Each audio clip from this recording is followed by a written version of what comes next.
If you enjoy the contents of the 80 Slasher Librarian YouTube channel and would like to sponsor the channel, then see the link in the description below for the Patreon page and start enjoying the benefits of being a patron of the 80 Slasher Librarian.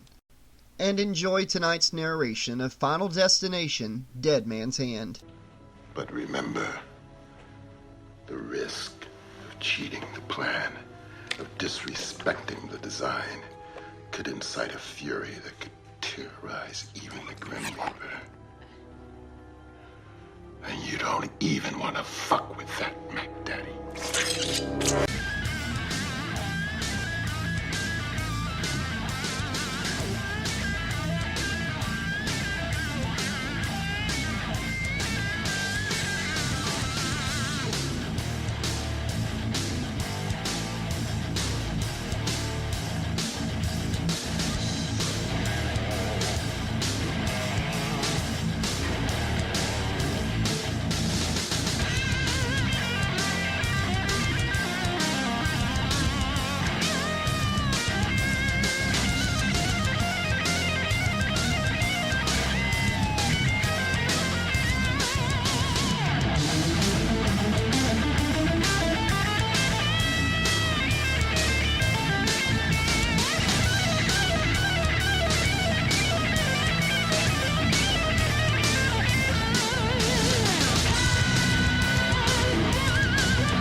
Final Destination, Dead Man's Hand, Chapter 7. The day had gone a lot better than he could have hoped, but that was just Tom's opinion. He still couldn't tell how Allie felt after their reconciliation in the hotel lobby, but then her moods had always been hard to read.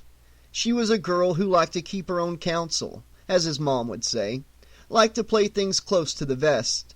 He'd never really been sure what the second part of that meant, but had a good idea it was something to do with the annoying habit Allie had of hiding her true emotions, when it suited her, of course. Considering the blow-up she'd had this morning in their hotel room, it was pretty clear she didn't have any problem with expressing her anger about the marriage. Like it was his fault, like it had been his idea alone. She was the one who wanted to tie the knot, not him. He was just the inebriated monkey who'd agreed to go along with it. Okay, so maybe he could have put the brakes on the whole thing when they were both bright-eyed and bushy-tailed and standing in the county clerk's office filing for a marriage license, but goddamn it, he loved the woman. Had loved her since the first time they'd met. He wanted to marry her. He wanted to be her husband.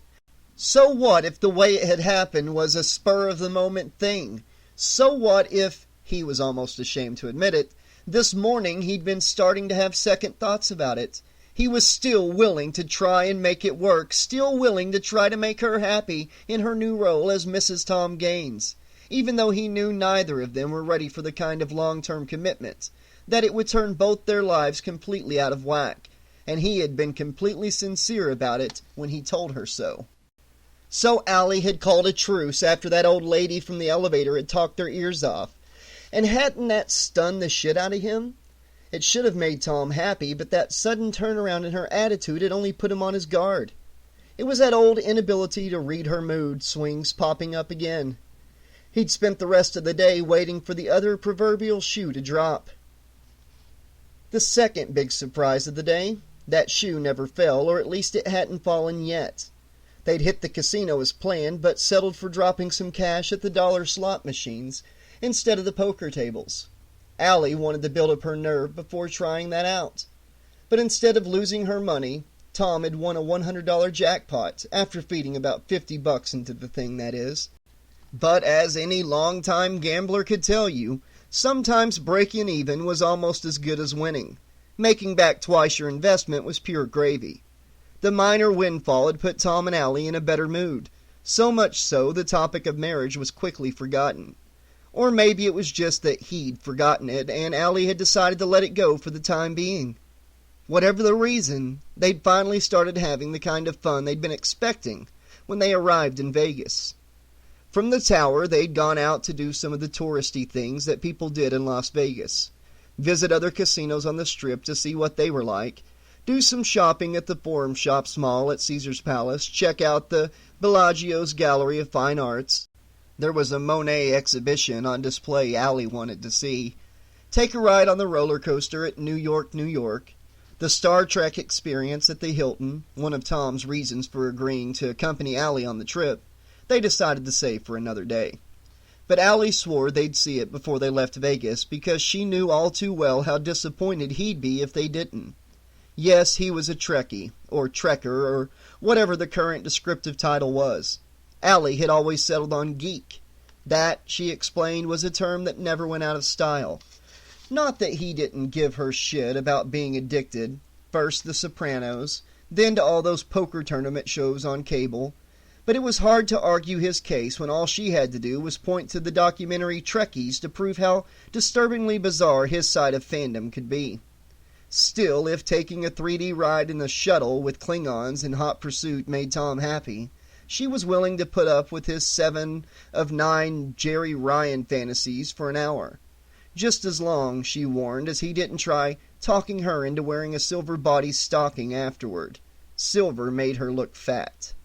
Tom begged to differ, for which she was grateful, but it still wasn't going to get her to indulge in some role-playing games.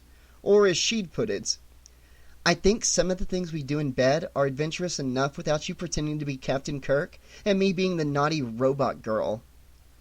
Borg, he'd corrected her. She'd rolled her eyes and shrugged. Whatever. Like talk of their newlywed status, Tom had wisely chosen to let the Star Trek discussion fade into the background while they continued their tour of the Strip. Third biggest surprise of the day, Allie had held his hand as they strolled along like they were a real married couple. If she was starting to get into it, and he could only assume she was by how well the day had gone, then he felt twice as bad now about having had second thoughts. "What you thinking about?" Allie asked.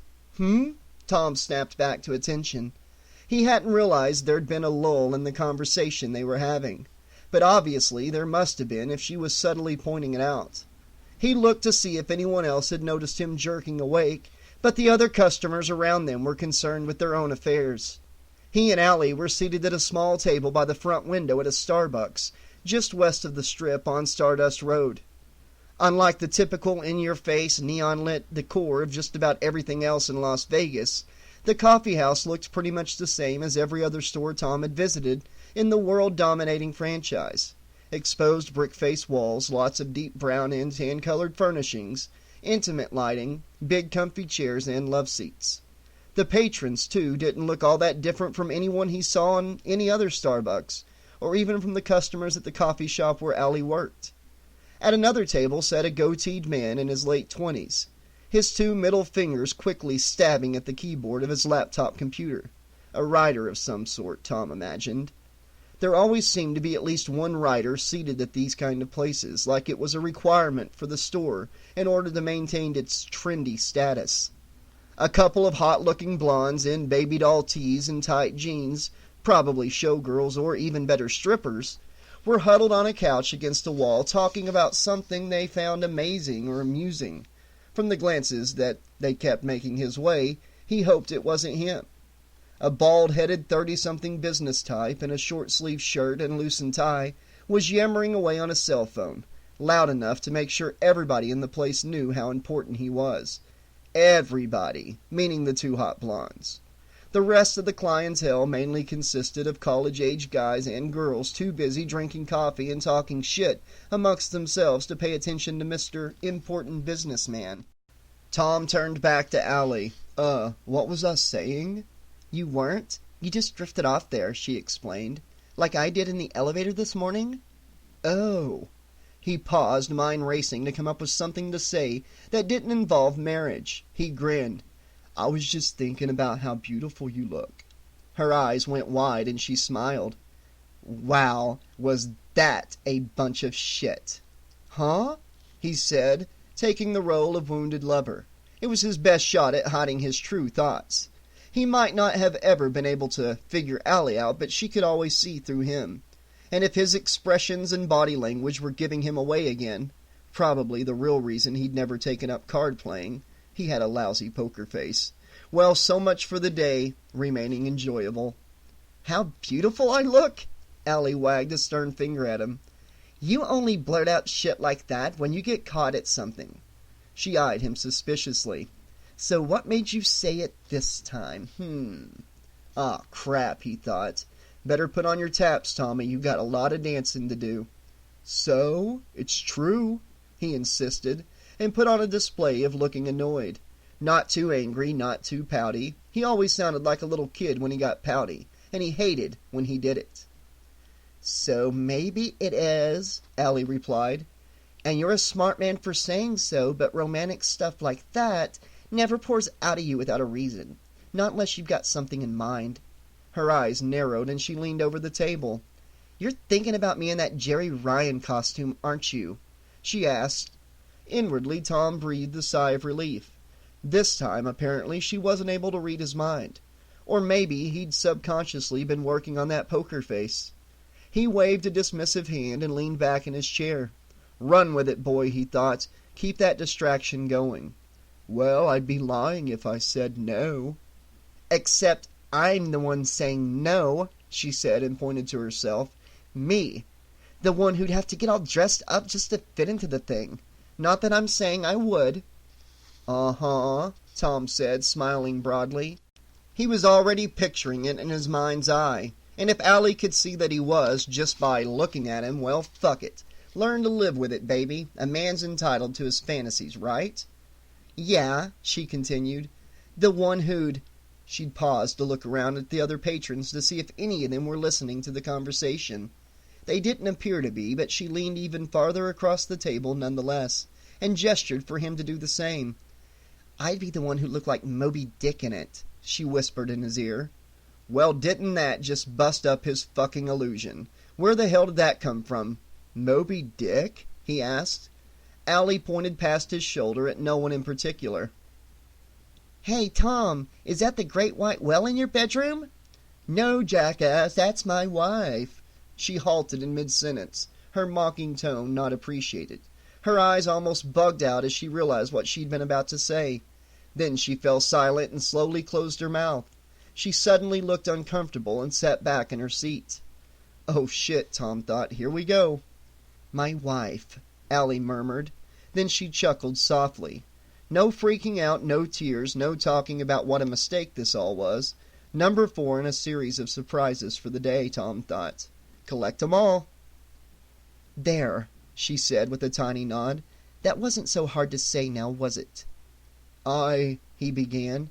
"Slow now, Tom, take it easy. You've got to say something, just don't make it something stupid." "I was hoping it wouldn't be." He meant it to sound friendly and jokey, encouraging. But suddenly he could see the other shoe precariously balanced on the edge of a table. All it would take was the smallest vibration to send it tumbling to the floor. Allie smiled. "Yeah, guess I'm still in that breaking it in phase. Like shoes." She winked. "Shit," Tom thought. "There she goes with the fucking X-ray vision again. Maybe she did know what I was thinking the whole time." "So, anything else you want to check out?" she asked, changing the subject quickly, he noticed. Allie flipped her wrist over to look at her watch. "The day's still young, it's only 5. Tom shrugged. "I don't know, what do you feel like doing?" She raised an eyebrow and frowned at him. "Isn't this how we started out this morning after the shouting match? "Yeah, well, I'm not the biggest tourist around," Tom replied, feeling a little embarrassed by the admission. "This is the farthest west I've ever been." Now both eyebrows rose. "Really?" she asked. "You've never been to California?" He shook his head. "Nope." "Wow." Allie sat up and leaned forward again. By his accent, she had thought he was from California. She had a look on her face like she'd just had a major idea. It's just over the border. We could rent a car and take a drive down to Barstow." "What's in Barstow?" he asked. She paused, then shrugged. "I don't know. I've never really been there, but I did fly to San Diego a couple times to see my Aunt Kristen." So why don't we go to San Diego?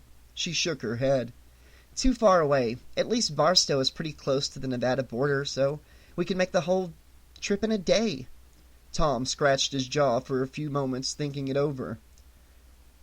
And we drive there and back just for the sake of doing it? Well, there must be something to see, Allie replied. I mean, people live there, right? All I'm saying is that we could go there, so you can at least say you've been to California. Maybe, he grimaced. I don't know. Then, in sing-song voice, she replied, We'll still go to the Star Trek thing. It's Trek, he said.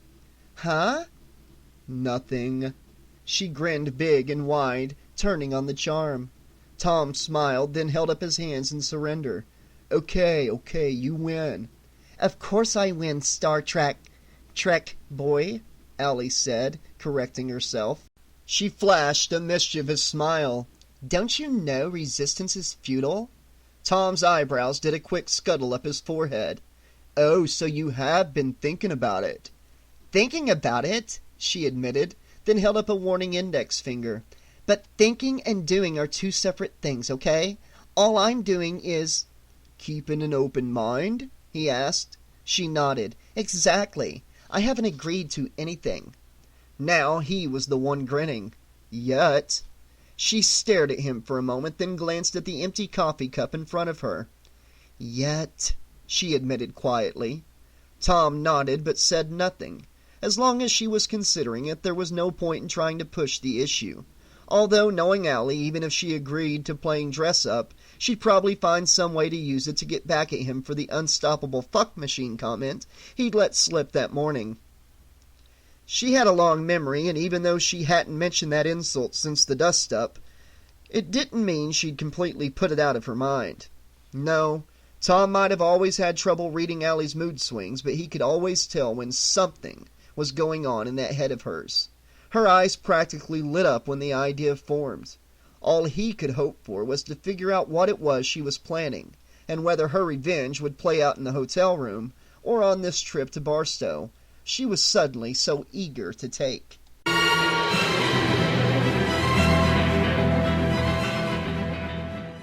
Arlen knew there was something going on with this guy the minute he came into the laundromat just after 6 o'clock. For one thing, he didn't have any bags of laundry with him. The other tip-off was how nervous he looked, and not just because he might have lost his dry cleaning ticket. About 10 seconds after he quick-stepped through the door, an LVPD patrol car cruised by down the street. From its reduced rate of speed, it was clear the cops inside were looking for somebody. Of course, that didn't mean they were looking for the guy that just walked in.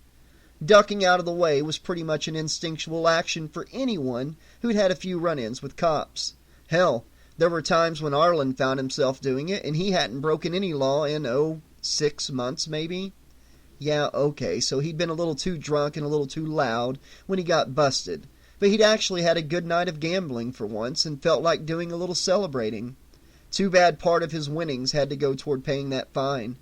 So maybe this guy watching the cop car hadn't done anything either, but old habits are always hard to break. On the other hand, Arlen had to admit the new arrival looked like bad news. The stench of trouble practically rolled off of him like cheap cologne. Arlen smiled. He liked the sound of that analogy, and jotted it down on the back of a dry-cleaning bill. Never know when you could use that in a conversation, he figured. He was a Spanish guy, probably Mexican, about average height, with a thick Pancho Villa mustache and heavy 5 o'clock shadow. He looked the type who used a lot of styling gel to sweep back his hair, but between the oppressive heat of the day and the sweat pouring out of him, not even Vidal Sassoon could help this guy. Not that he'd ever be confused with one of those male model types from the TV commercials. Not with that beer gut hanging over the belt of his grease-marked jeans. The wife-beater t-shirt was a nice touch, really brought out the color of his eyes. Cold, hard, dangerous-looking eyes. They showed up real well through the lens of the security camera that was pointed toward the door. Yeah, this guy was trouble all right. But Arlen couldn't have him hanging around unless he had business here. Mr. Kim, the owner, would kick his ass if he later checked the tape from that camera as he did every morning, and found out Arlen had allowed somebody to treat the laundromat like a hideout. Saying he just wanted to possibly avoid getting killed wouldn't be considered a valid excuse. So there was only one thing to do: try and get the guy to leave, politely, non-confrontationally, and non-violently. That was the most important thing to Arlen as he stepped out from behind the counter.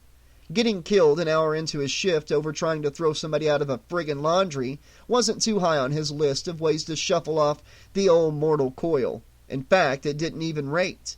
The key to getting out of this situation in one piece, therefore, was to be polite, be helpful, be friendly.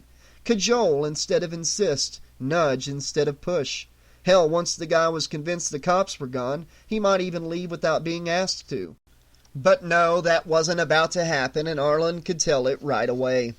The guy stepped away from the door and plopped down into one of the plastic chairs that were lined up against the right wall, just far enough back from the windows that he could watch the street without being seen from outside. No, he wasn't going anywhere anytime soon. Fuck, Arlen said quietly, head drooping onto his chest.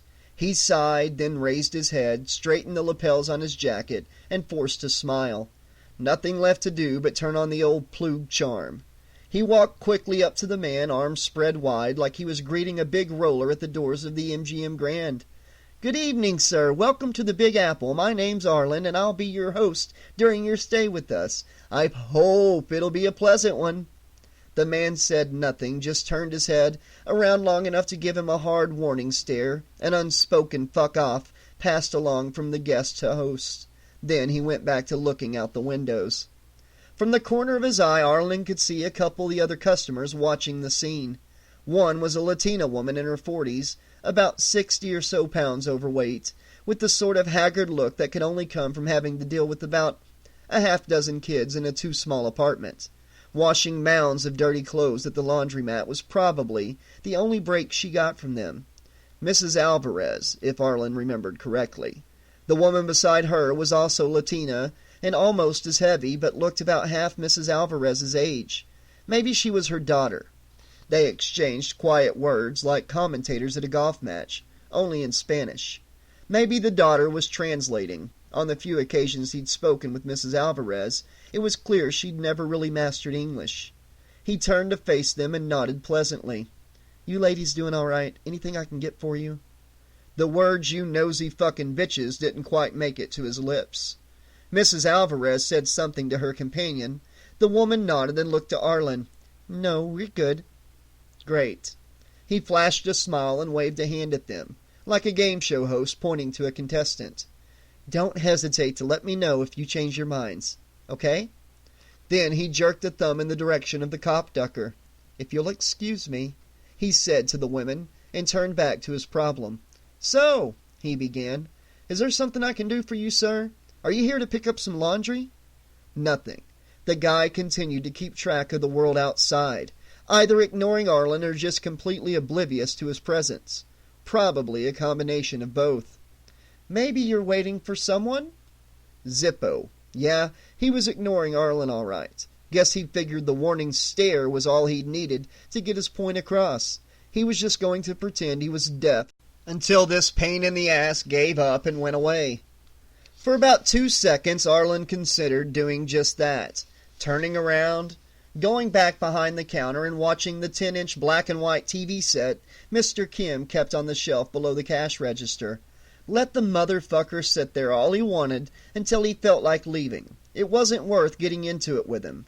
But then Arlen glanced over his shoulder at the watchful eye of the security camera and those of the other customers and knew that backing down wasn't an option. Not if he wanted to keep his job. "Look, pal," he said a little more forcefully, "unless you've got business here, I'm going to have to ask you to leave." Still no effect. Unless you counted the guy folding his arms across his chest as a response. It probably meant, "Yeah?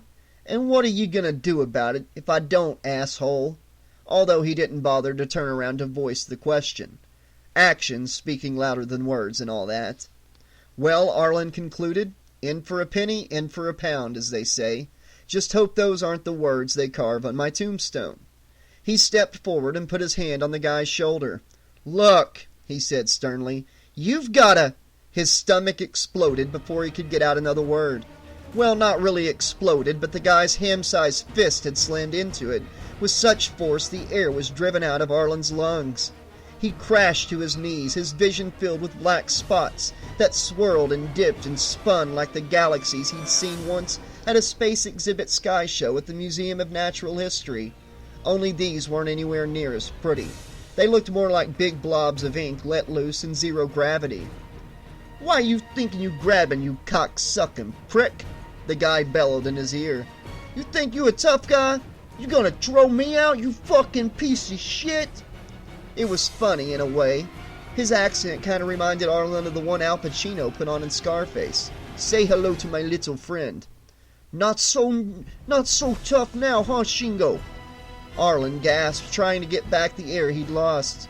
He knew his mouth was moving, but no words were coming out. The guy's hands closed around the lapels of Arlen's jacket and pulled him closer. "What's wrong, puto? I don't hear you talking shit no more." Look, Arlen managed to wheeze out. The man shook him. "Look at what, fucker? Look at how I'm gonna kick your fucking ass." Arlen shook his head, although it only multiplied the numbers of spots dancing before his eyes. I don't want any trouble." The man laughed and slapped him on the side of the head. "Yeah, you should have thought of that before you tried fucking with me, right?" He slapped him again, harder this time. "Still gonna throw me out, huh, shitface? Still gonna tell me to get out?" So this is how it ends, Arlen dimly thought. Getting my brains beat out, 'cause some asshole decided to duck in here instead of the 99-cent store next door, just to keep my fucking job. Who needs this shit? "Let him go!" somebody screamed. It sounded like Mrs. Alvarez's daughter, or whoever the hell she was. Arlen was too busy counting black dots to get a good look. "Chupo mi pito, cuidada!" the guy yelled. Arlen didn't know what it meant, but it probably wasn't a compliment. From the startled gasp the woman gave, that was pretty much a sure bet. "You on the TV, cabron?" she shot back. It took Arlen a second or two for that comment to make it through the gauze wrapped around his brain, but eventually he came to realize she was talking about the security camera. His muddled vision cleared just enough for him to see the guy staring past him, at the all-seeing eye in the ceiling. "Smile," Arlen said with a stupid grin. "You're on candid camera, asshole." The man looked from him to the camera, then back again. There was a confused look on his face, like he wasn't sure what to do next. If it was a choice between running out or killing everybody in the place so there were no witnesses, then pocketing the tape, Arlen was slightly praying he'd go with the former. But considering the plug luck in matters of gambling, well... For some reason, though, Lady Luck must have decided to smile on him. The guy released his stranglehold on Arlen and shoved him away. Arlen collapsed on the floor like a boneless chicken, an analogy he figured he'd never repeat to anyone, if only to spare himself the embarrassment. Grateful that with all that had just transpired, he'd managed not to wet his pants, although he was certainly in the right place to clean them if he did. But then the guy walked up to loom over him, and Arlen felt his bladder do a little shimmy. "You tell the cops I was here, Chilito?" the man hissed through gritted teeth. "And all the bitches in the neighborhood won't have enough to save your sorry ass." He thrust a warning index finger in Arlen's face. "You hear me?" Yeah, I hear you," Arlen swore. "No cops." At least no cops until after you leave, fucker, he thought. The man balled up his meaty fist and drew it back, preparing to strike. Arlen raised his hands to protect his face and drew his legs up into a slight fetal position, waiting for the impact. It never came. Instead, he heard the entry bell ring as the front door opened then closed. When he opened his eyes, the man was gone. Arlen gave a hollow, nervous laugh. "Thank you, Jesus," he muttered, then looked to the other side of the laundromat to Mrs. Alvarez and her companion. "Muchos gracias," he said lamely. "De nada," the younger woman replied, and took a step forward. "Are you okay, Mr. Arlen?" Arlen picked himself off the floor, waving off her gesture of aid. "Oh yeah, I'm fine, really. No need to bother yourself." He gestured at the door at the rear of the store marked Employees Only. "I'm just gonna sit back there for a few minutes. Just Catch my breath. He offered an awkward smile. Some asshole, huh? He said, nodding toward the front door. Man, the types we get in here sometimes. If he knows what's good for him, he won't come around this place again, I tell ya. He set off on his trip to the back room, step-staggering along the way. His left hand pressed against his stomach as he forced himself to remain upright instead of doubled over. Bad enough he just got his ass kicked in front of the customers. Whining like a little girl about the tummy ache he got from the big bad man would only make things worse. Once he got behind a closed door, however, he'd do whatever the fuck he felt like. Whine, moan, put his goddamn foot through a box of Tide to blow off some of the anger he was feeling. He was owed that much, wasn't he? For the shit he just had to go through, right?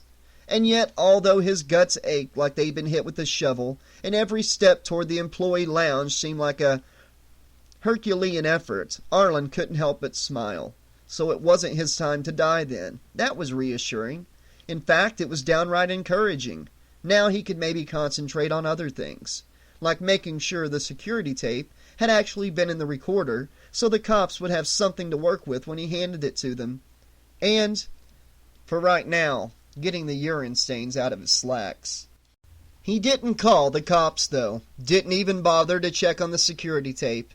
As he sat watching his piss-soaked pants rolling around in the washer, Arlen had plenty of time to do some serious thinking. Okay, so odds were good that Tony Montana wannabe would never come into the laundromat again, and if he did, let it be during another shift. Let Mr. Kim or Bartolo Sanchez deal with that shit. Yeah, maybe if Arlen tipped off the cops, they'd be able to track down the fucker and put him away on an assault charge. Mrs. Alvarez and her friend would never step up as witnesses. If he knew his customers, that is. But if Arlen's beatdown was caught on tape, that was all the evidence the district attorney would need to prosecute him. Trouble was, the most time the guy would have to serve was a few months, maybe a year. Then guess who he'd be looking for the day he got out of the friendly environs of High Desert State Prison.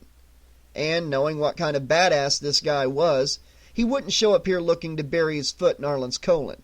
He'd be showing up with a gun to make sure he got his point across about what happens to people who go blabbing to the cops when he's told them not to. Well, that was never going to happen.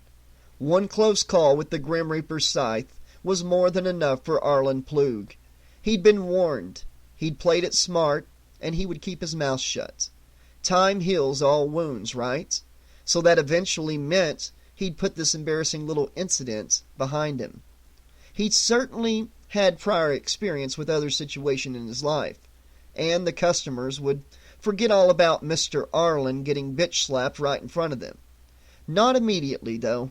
By the time his shift was over at 1 a.m., everybody in the neighborhood would know how Mrs. Alvarez's daughter, if that's who she was, had saved him from a trip to the emergency room, and how he'd pissed his pants. That was all right. Before the night was over, he planned to get so absolutely shit-faced he wouldn't care who knew what happened this afternoon. But not before he'd made the rounds at the tower, he reminded himself. Getting spooked by some refugee from a Mexican wrestling flick was no reason to break with tradition, and tonight, like every night, was his quality gambling time. He'd get in a few hands of poker, at least, before hitting the sauce. Gambling and heavy drinking were a bad combination. The trick was in finding the delicate balance between the two. Arlen, unfortunately, was still trying to find it. As he'd learned firsthand over the years, you could fuck that Kenny Rogers shit about knowing when to hold him and when to fold him. Knowing when to put down the glass of Johnny Walker and stop getting sloppy with the cards was the important thing to focus on. When you're sitting at the table. Cards first, then some heavy-duty liquid mind-numbing to forget all about the scary Latino boogeyman. Tomorrow would be a new day, and hopefully by then the jerk should be 100 miles away, pummeling the crap out of some other poor unfortunate. By the time his trousers had tumbled dry, Arlen had his late-night activities well planned out, and none of them involved dropping a dime to the Las Vegas Metropolitan Police Department.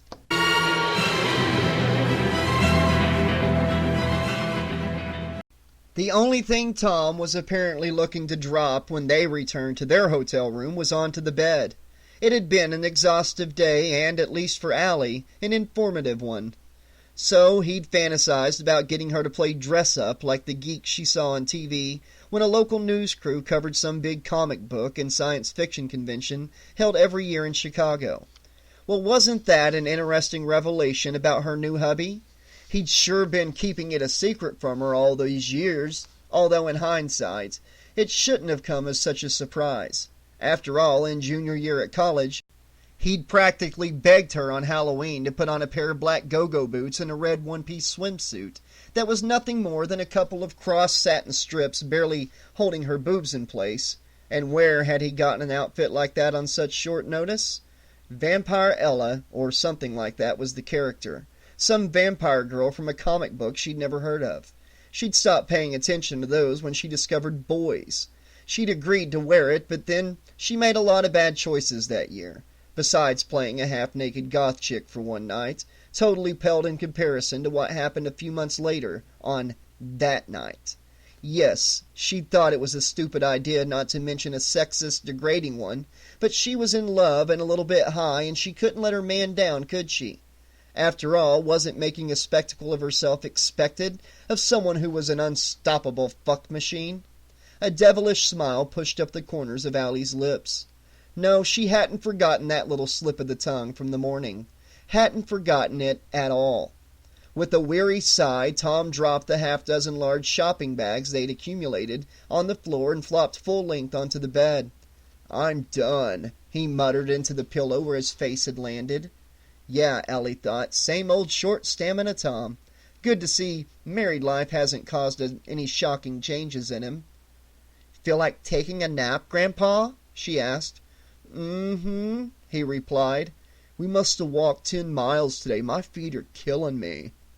Actually, it was maybe not even half of that. The monorail that linked a number of the casinos on the east side of the Strip, from the MGM Grand to Bally's, had cut down on some of their steps, and they'd initially taken a cab from Merlin's Tower all the way down to the pyramidal Luxor, from which they'd started their excursion. All the walking came just from wandering through the hotels and checking out the attractions.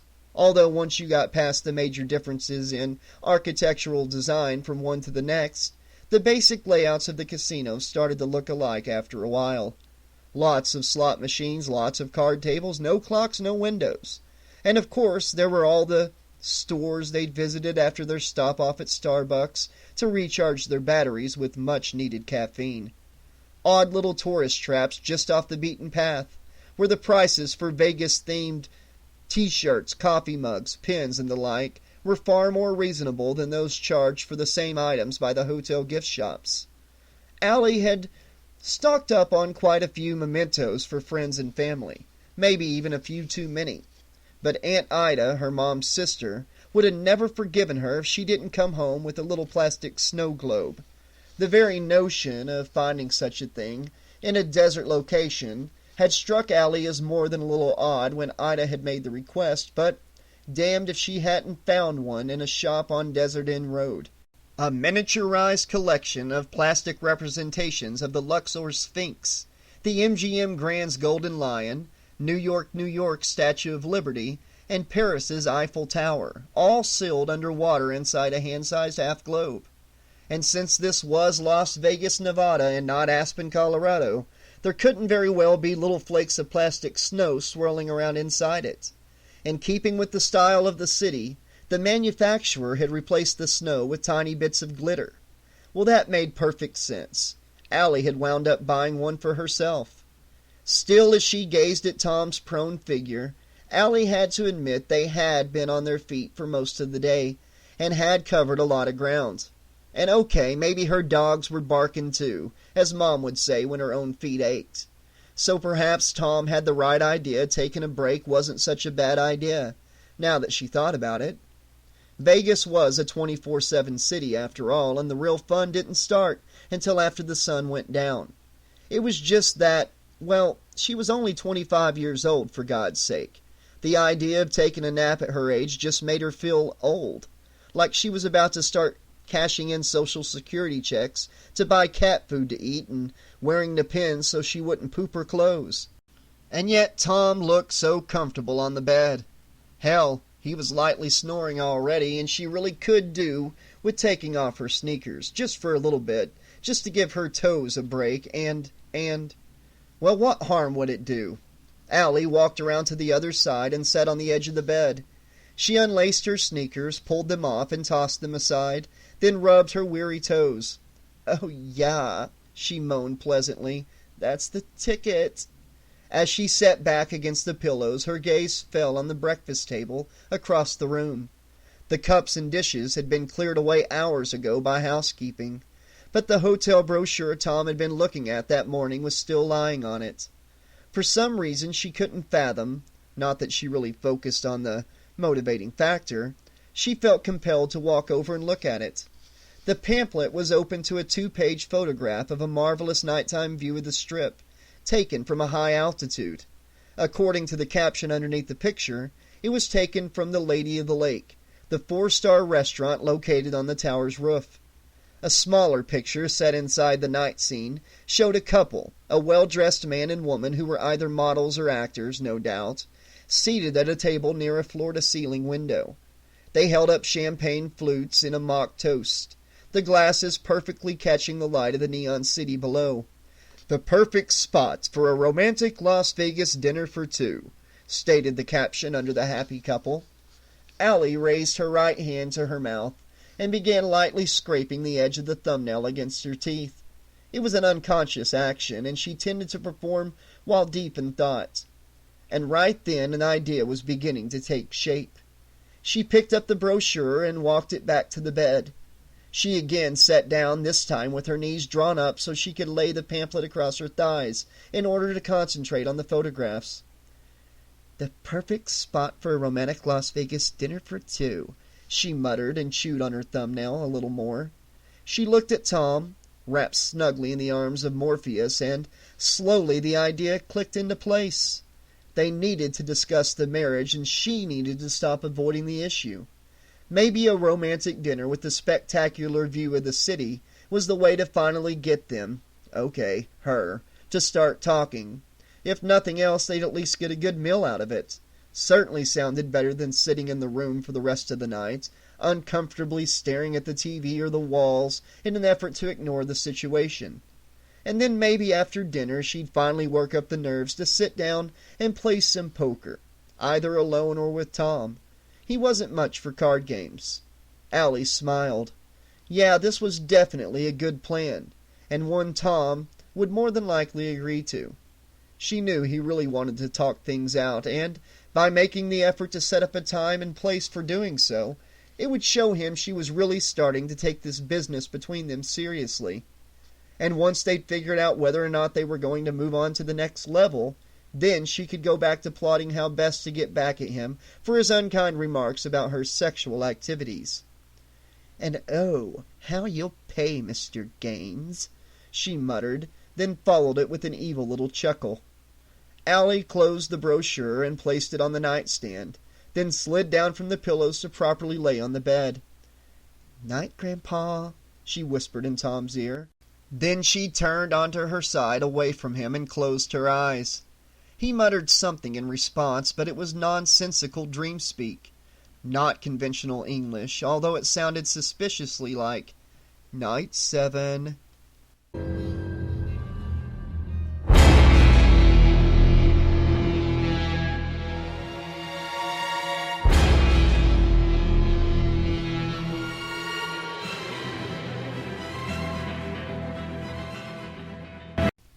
And good night, Chapter 7. This has been Chapter 7 of Final Destination Dead Man's Hand. Guys, going into this, I was thinking I'm going to be so upset if we're still looking at backstory, if we're still just getting nothing but character development tonight. But I see what the author is now doing. It's not just backstory and needless character development. It's setting up the reason why all of these characters are going to be at that restaurant. Because that's where everybody's heading. And now we know why Allie and Tom's going to be there. We know why Arlen's going to be there. We know why Warren and his woman's going to be there. So, I feel like we're getting close because all the ducks are in a row now. All of our characters are headed for this location that night. So I'm curious to see where that goes. But what did you guys think of tonight's chapter, and what did you think about Arlen getting his ass kicked? Let me know in the comments section what you thought of tonight's upload, and what your hopes are for this book going forward. I'm not going to lie, I did skip forward a little bit just to kind of get a guess. I didn't read anything, like nothing more than a sentence or two, just to see where the premonition really kicks in. And I will tell you this, we're within a couple uploads of it really kicking into high gear.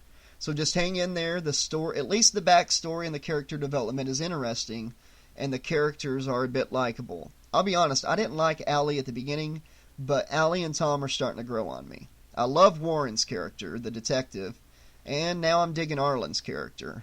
So, it's going to be sad to see these people go, but it's Final Destination. We're bound to lose some of them, if not all of them. Alright guys, I'll be back very soon with more of Final Destination Dead Man's Hand. Until then, this has been your friendly neighborhood 80s slasher librarian saying, thanks for listening, and, as always, I'll see you soon.